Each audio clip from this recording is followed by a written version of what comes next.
ako po'y nagpapasalamat sa ating mahal na Panginoong Jesus dahil binigyan po niya akong pagkakataon para pasapalamatan at pagdakilain ng kanyang banal na pangalan. Hallelujah! Praise the Lord! Pasalamatan ko lang po ang ating mahal na Panginoong Jesus sa pag-iingat sa aking buhay during that time ng pandemic.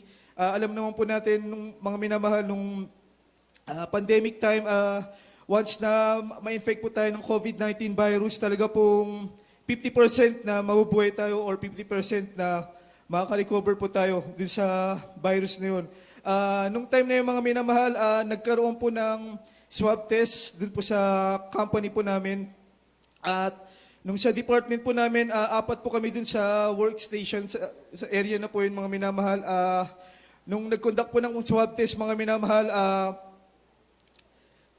kinabukasan po, nagulat po ako dun, tinawagan po ako ng manager na, Mike, meron ko bang nararamdaman? Sabi ko, wala naman po, sir.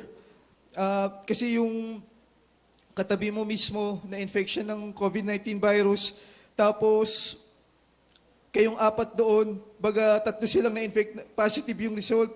Pero yung nirelease po sa akin yung result, tunay po mga minamahal po yung negative. Hallelujah!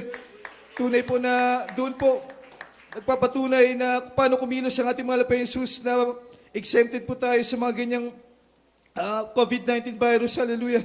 At pasalamatan ko rin po mga minamahal ang ating mahal na Jesus nung time na nag-work po ako sa BDO Corporation po.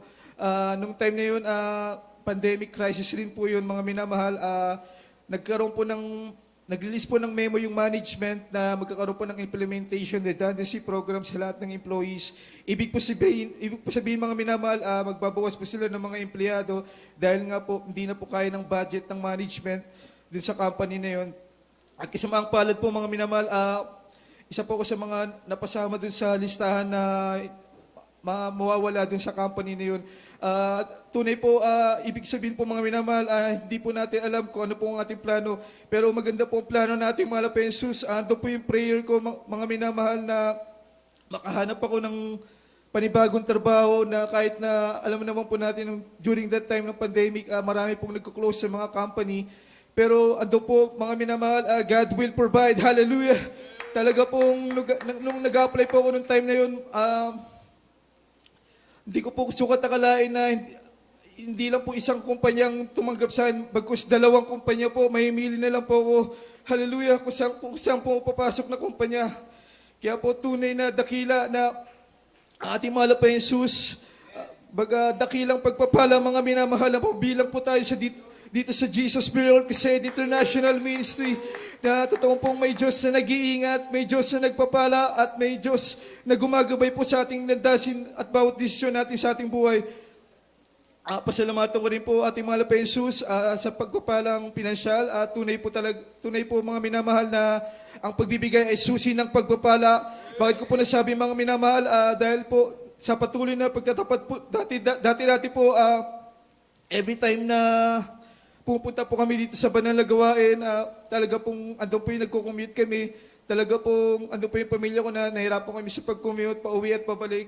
Ngunit sa patuloy pong pagtatapat sa ating mahal na Jesus, tunay po na binigyan po kami ng brand new sasakyan, hallelujah, upang magamit sa pagpunta at pag-uwi po sa banal na gawain. At ganoon din po mga minamahal, pinapasalamatan ko rin po at kung dati-rati nang upahan lang po kami, ngayon po binigyan po kami ng sariling tahanan, hallelujah, praise the Lord.